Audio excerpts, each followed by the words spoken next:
News 29 Maharashtra, तुमच्या आवाजाची, तुमच्या हक्काची बातमी. पत्नीचे आकस्मिक निधन अन पती कॅन्सरने आजारी, संकटात सापडलेल्या शिवरकर कुटुंबाला भोई समाज संघटनेचा मदतीचा हात.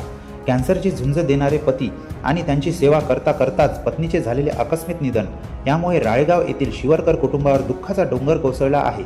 या कठीण प्रसंगात महाराष्ट्र प्रदेश भोई समाज सेवा संघ आणि महाराष्ट्र जनाधिकार संघटना शिवरकर परिवाराच्या पाठीशी खंबीरपणे उभी राहिली असून संघटनेच्या वतीने त्यांना 23,000 रुपयाची आर्थिक मदत सुपूर्द करण्यात आली आहे. मिळालेल्या माहितीनुसार राळेगाव येथील शिवरकर हे गेल्या काही काळापासून कॅन्सरसारख्या गंभीर आजाराने ग्रस्त होते. पतीची सेवा करत असतानाच अवघ्या 1 महिन्यापूर्वी त्यांची पत्नी आजारी पडल्या आणि त्यांचे अचानक निधन झाले. शिवरकर यांना 2 मुली आणि 1 मुलगा असा परिवार आहे. पतीचे आजारपण, मुलाचे संगोपन आणि शिक्षण अशा दुहेरी संकटात हे कुटुंब सापडले होते. या घटनेची दखल घेत महाराष्ट्र प्रदेश भोई समाज संघटना व महाराष्ट्र जनाधिकार संघटनेचे अध्यक्ष श्री मारुतराव पडाळ आणि युवा नेतृत्व राहुल मारुतराव पडाळ यांच्या नेतृत्वात समाज बांधव व मित्रपरिवाराला मदतीचे आवाहन करण्यात आले होते. या आव्हानाला सर्वांनी भरभरून प्रतिसाद देत 23,000 रुपयाचा निधी जमा केला.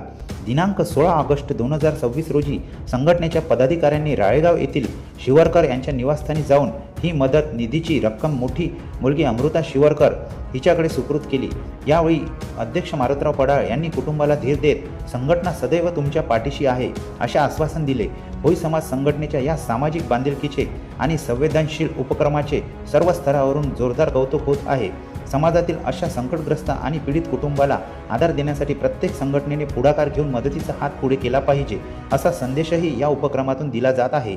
या प्रसंगी संघटनेचे संघटक हनुमानजी सातघरे, सुनील पारिशे, अनंता पारिशे, चंद्रकांतजी शिवरकर, अमर सातघरे, राजू मन्ने, शरद पारिशे, नामदेवराव डायरे, मनोज शिवरकर, राजेश भोयर, सचिन शिवरकर, स्वप्नील माकोडे, स्वप्नील घोटेकर आदी कार्यकर्ते व नागरिक उपस्थित होते.